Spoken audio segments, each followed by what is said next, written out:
Hi, it's Nicola at Forever Young Autobiographies and welcome. Today I've got a really incredible case story for you. It's about a new memoir by Channel 7 news anchor and blood cancer survivor Mike Higgins. And stay tuned to the end because I have a free giveaway for you.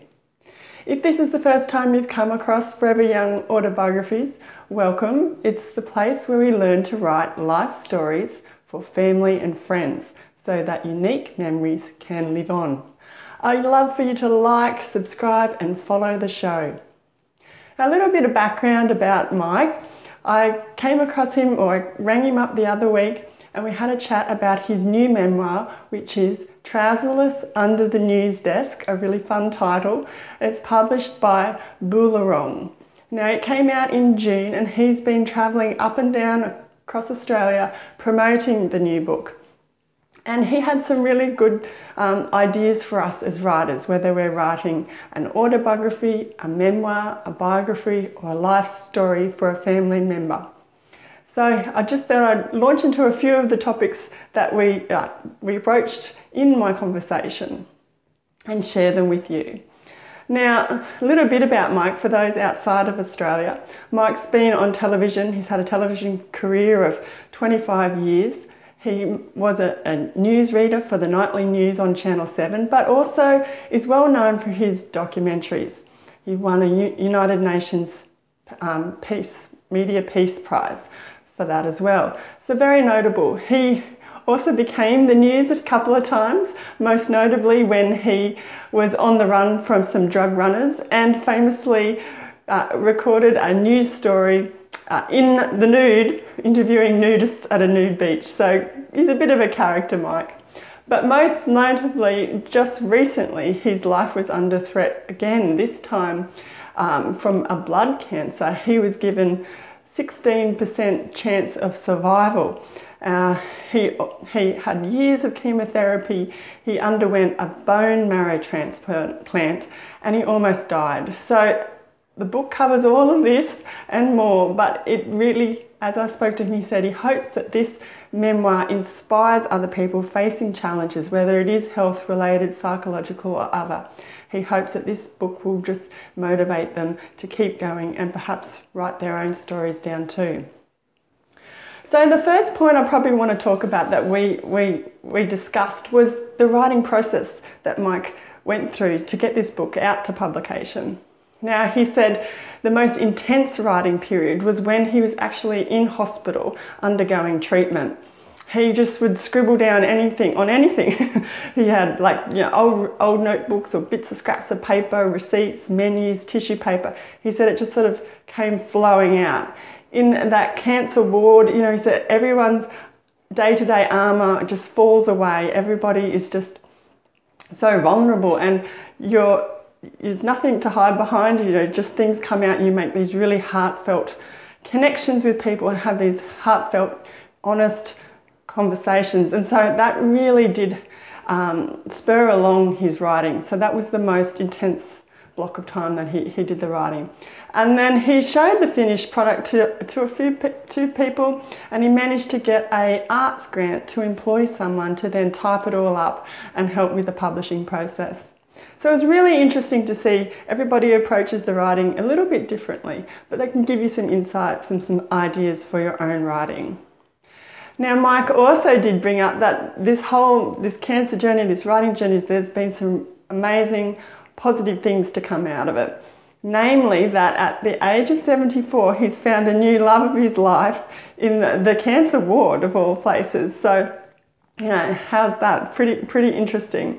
She's undergoing her own treatment and their fingers crossed everything is going to be, turn out just great. So best of luck there, Mike, and to your new lady.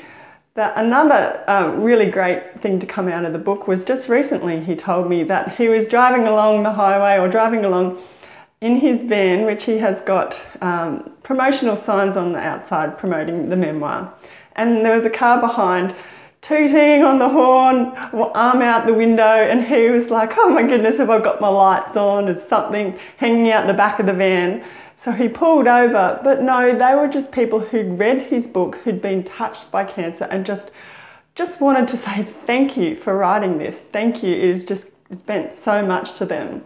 So I thought that was fantastic. You know, your stories do touch others. You know, you do have something to share. Stories just, you know, are meant to be shared. So another point, moving along, was the third point I wanted to bring up was the favourite part for Mike about writing this book. He said, look, without a doubt, it probably was the most funnest part. His most favourite story was the on the run story, which I won't give too much away about the book because I'd like you to read it. But basically he said when he was in his 20s and he was reading the news for Channel 7 in Brisbane, in Australia, he got involved with some criminals. They wanted him to run basically a suitcase full of drugs from Brisbane to Sydney, Brisbane once a month. And for that, he would get a Ferrari and he would get a unit on the Gold Coast. But he was like, oh, no way. Like, he didn't agree with drugs at all. So these guys, when they heard that he said no, threatened to shoot him. So he was just like, oh my goodness, did a runner, as he said, went out bush, didn't tell Channel 7 bosses that he was on the run. And so they filed a missing persons report. The police became involved. Channel 7 were looking for him. And even the newspapers were looking for him. The Sunday Sun crime reporter ended up finding him out at Mount Isa, which is out west. And, you know, he'd been working incognito as a disc jockey out there. So he was very lucky to keep his job. They wanted him to come back to pump back up the ratings at Channel 7. And much later he found out that the people who had been trying to kill him had in fact died. So a real action, lots of action in this book. You know, you just really have to read it to believe it. So that was Mike's most memorable part of the book. The most fun part that he said was to write. So that's pretty much the main points he opened up to me about Trouserless under the news desk. He also did say that he has a novel coming out next year as well, which focuses more on his childhood, and he was brought up in a bit of a religious sect. So more on that next year. But as someone who enjoys the writing process and has got really great reviews for this current memoir, Mike also gave us as writers 4 tips, and I'll just quickly share those with you. He says, as a writer, writing is rewriting. I'll say that again. Writing is rewriting. It doesn't come out perfect. It is a process. It evolves. So it doesn't matter how good you are, we can't avoid it, rewriting. Another point he had was always keep a notebook handy. He keeps one in his car, so when he gets an idea for, even if it's just a sentence, for an anecdote, a life lesson, he's there writing it down. And a third point, there's no getting around it. You just have to sit down to write. Just keep writing, even if it sounds or feels a little bit silly. He says you just really need to commit. In whatever form, whether it's notepad, on a computer, you need to sit down and write. And the fourth point he had, which is a little bit creative, and it's something I have mentioned before, but is to make a note of your dreams. When you wake up, if you've had a dream, make a note of the themes and ideas that came up in your dreams. Mike says this is a really great way to help make your writing really authentic. Now, dreams are sort of connected to your subconscious, so that's throwing up a lot of things that you're not particularly thinking about, but are bubbling away there in the background. So making a note of your dreams, a really creative way to write well.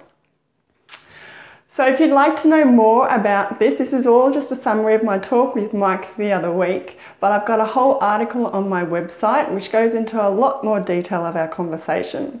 It's foreveryoungautobiographies.com/Mike Higgins. So please head over there, have a bit of a read, and look, leave me a comment, send me an email. What challenge have you faced in your life? Mike's had quite a few, of, most notably the cancer one. What challenge have you faced? It'd be great to share those.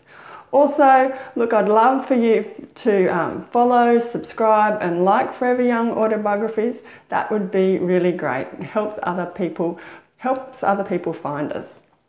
Now, at the top of the show, I mentioned a free giveaway. If you'd like to write a memoir or biography like Mike, you can get started today. I've got some free training. It's a video training. It's some exercises where I walk you through coming up with key memories to include in your book, and then we sort of arrange a basic outline, a basic chapter structure, so you have a roadmap to get started. So I'll leave notes down below. It's also on the website, foreveryoungautobiographies.com. Now, I hope you enjoyed that there and it inspires you to get started on your own book. I'll be back again very soon with a new topic. So until then, thanks for tuning in and happy writing.